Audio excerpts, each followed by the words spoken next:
kita akan berhenti nih. Lepaskan gas, tekan rem, sekaligus kaki langsung ke bawah. Ini rem harus kuat ya. Nah, kalau ini remnya itu dilepaskan, itu bakalan mundur kembali, bro. No, itu sangat bahaya sekali. Jadi alangkah baiknya ketika kalian itu berhenti di tanjakan, rem depan dan rem belakang gunakan kunci sekuat-kuatnya. Jangan dulu dilepaskan remnya ya. Nantinya kalau dilepaskan rem itu nantinya akan mundur kembali. Oke, jadi gas dulu nih, gas dulu sampai motor tuh ngeden. Terus pingin kebelet mau maju nih, ini motor udah cenut-cenut. Kayak gitu. Nah, baru kita lepaskan remnya dan tancap gasnya. Kaki menahan beban dulu. No. Oke. Nah, kalau kita itu berhenti di tanjakan, ya, terus lepaskan rem terlebih dahulu, kita nggak tancap gasnya, nantinya motor akan mundur kembali. No, no, no, no, no. Oh, no, no. Aduh.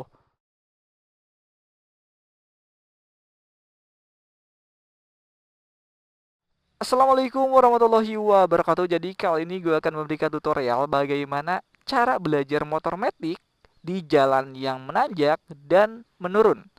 Ketika berhenti di tanjakan, kita mau maju kembali itu jangan sampai motor mundur kembali. Dan jangan sampai ketika kita di turunan, kita terpeleset dan kita jatuh kemudian rem blong. Itu hal yang tidak ingin kita terjadi. Oke, di sini kita lihat ada jalan yang menanjak, nanjak banget. Nah, kalau motor metik itu kita jangan mendadak untuk penarikan gasnya. Jadi ketika kita menemukan tanjakan, dari jauh itu kita harus ancang-ancang untuk tancap gas. Apalagi kalian itu membawa beban yang berat, boncengan, bawa barang dan sebagainya. Jadi dari jauh kita harus tancap gas. Jadi jangan didadak. Kalau didadak itu nantinya ngap, dan kalau motor udah tua, udah loyo, itu kita bisa-bisa penbelnya kagak kuat lah, kagak naik nantinya. Ya kayak gitu, men. Oke, kita nyalakan ya. Nyalakan dan kita melaju. Nah, jadi ini kita tanjakan ini bener-bener nanjak banget, swear. 45 atau 35 derajat. Kita tancap gas dari sini nih, dari jauh-jauh. Tancap gas, oke. Tancap gas dan tentunya kecepatan juga harus diatur. Nah, tancap gas. Nah, ketika kita mau berhenti, nah, kita mau berhenti nih, macet misalkan, berhenti di tanjakan, lepaskan gas, tekan rem belakang dan rem depan sekaligus. Kunci, ya kunci ya, kunci nih. Rem depan dan rem belakang. Rem belakang tangan yang kiri, rem depan tangan yang kanan. Ini semuanya dikunci dengan erat. Kaki ketika kita berhenti, dua-duanya menahan beban. Oke, seperti ini ya.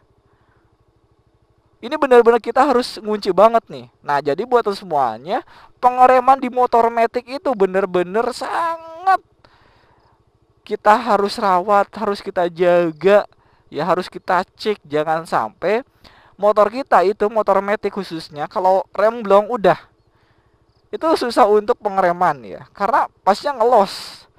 Nah, ini tanjakan nih, kita mau maju kembali, jadi jangan dulu untuk lepaskan rem. Nah, jadi ketika berhenti di tanjakan mau maju kembali, itu jangan dulu lepaskan rem agar motor itu tidak mundur kembali. Ya, jadi yang pertama kita itu harus tancap gas terlebih dahulu ya. Motor sampai ngeden dulu nih. Tancap gas lagi. Terus kalau udah terasa motor itu pingin maju, cenat-cenut kayak gitu, baru kita lepaskan remnya. Oke, lepaskan rem secara perlahan dan tarik gas secara perlahan dan lebih dalam lagi. Oke, motor tidak mundur kembali. Seperti itu kawan-kawan. Oke, dan kita praktekkan lagi ya. Kita putar arah lagi nih. Putar arah itu ya, di bawah 30 km per jam jangan gunakan rem depan ya. Jadi ketika kita berbelok jangan gunakan rem depan. Nantinya ketika berbelok seperti ini gunakan rem depan nantinya terpleset. Jadi alangkah baiknya gunakan rem belakang saja. Dan untuk pengereman juga itu harus perlahan ya. Nah, jadi untuk pengereman nih buat teman semuanya, di bawah 30 km per jam gunakan rem belakang, di atas 30 km per jam gunakan rem depan, dibantu dengan rem belakang. Kenapa sih, Gan? Kalau di bawah 30 km per jam menggunakan rem depan itu nantinya lebih menggigit. Nantinya kaget teman-teman semuanya. Loh, kaget gitu kan. Tapi kalau menggunakan rem belakang itu melayang, jadi lebih halus. Oke, seperti itu ya. Dan kita itu turunan nih. Nah, untuk turunan, nah biasanya motor-motor itu kan ada yang ngeblong gitu kan. Kebanyakannya itu motor matic. Karena apa? Nah, jadi buat semuanya, ketika kita turunan itu, kalian jangan gunakan rem dua-duanya. Jangan gunakan rem dua-duanya. Jadi jangan gunakan rem belakang dan rem depan. Nantinya itu akan panas. Apalagi kalau sepanjang turunan itu kalian itu terus tekan remnya. Itu bakalan kampas itu panas. Ya, rem itu panas. Nah, kalau udah panas tuh gesekan ya sepanjang jalan, itu akan mengakibatkan rem itu blong. Nah, jadi gua suka gunakan berkali-kali atau bergantian ya. Rem depan, lepaskan lagi. Rem belakang, lepaskan lagi. Terus bergantian. Jadi nantinya ada jeda. Kayak gitu ya. Dan untuk pengereman juga jangan sekaligus. Apalagi berbelok. Nah, kalau gue ketika berbelok itu nggak gunakan rem depan, apalagi kalau ada kerikil, gue gunakan rem belakang. Jadi untuk pengereman di belokan jangan sekaligus ya. Apalagi ada kerikil, berbelok turunan jangan sekaligus, pelahan saja. Dan kecepatan juga harus kita pelahan juga. Oke, kita lakukan. Nah, ketika di turunan, jadi jangan kalian lepaskan remnya, kalian harus fokus di rem ketika turunan. Oke, karena bener-bener nantinya tuh bener-bener melaju itu kenceng banget. Oke, apalagi kalau kendaraan tuh berat ya, kita bonceng bawa barang-barang kendaraan yang lain. Oke, itu sangat bahaya sekali ya. Maka dari itu kita tuh harus rawat, cek bagian rem, khususnya di motor matic. Kalau motor matic rem blong udah fatal. Oke, nggak bisa engine brake. Kalau motor gigi kan bisa engine brake. Atau pengereman menggunakan gigi, menggunakan mesin. Turunkan gigi, jadi laju itu terhambat. Kalau motor matic nggak bisa. Oke, kita lakukan sekarang. Oke, mesin jangan sampai mati. Oke, ini juga membantu loh ya untuk putaran roda. Nah, kita rem depan nih, rem depan, terus rem depan. Gunakan lagi rem belakang. Rem belakang. Oke, rem belakang. Lepaskan lagi rem belakang, rem depan. Oke. Terus rem belakang.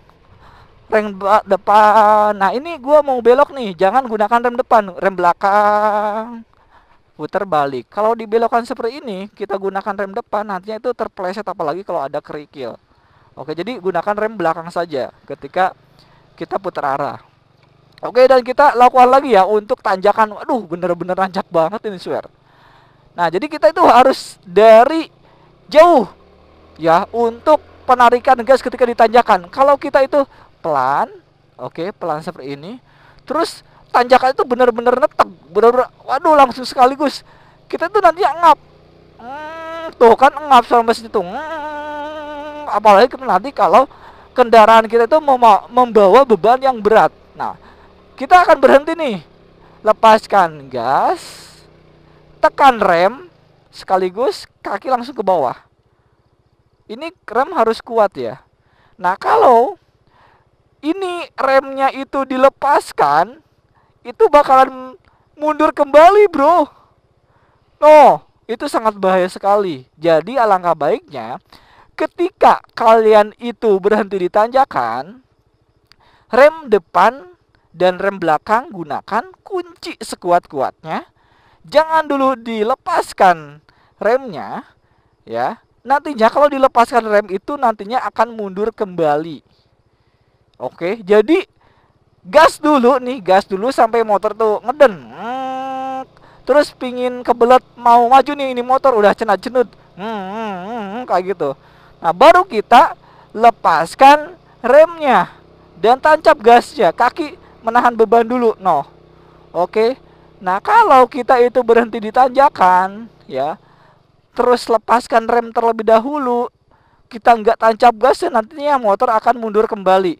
No, no, no, no, no, oh, no, no, aduh, itu nantinya kalau ada kendaraan yang di belakang ketika macet, nantinya merembet ke yang belakangnya dan nubruk. Itu merugikan diri kita dan orang lain. Nah jadi teman-teman semuanya, untuk pengereman itu, pelepasan itu terakhir saja. Tancap dulu gasnya, udah ngeden nih, baru kita lepaskan remnya. Oke, dan laju.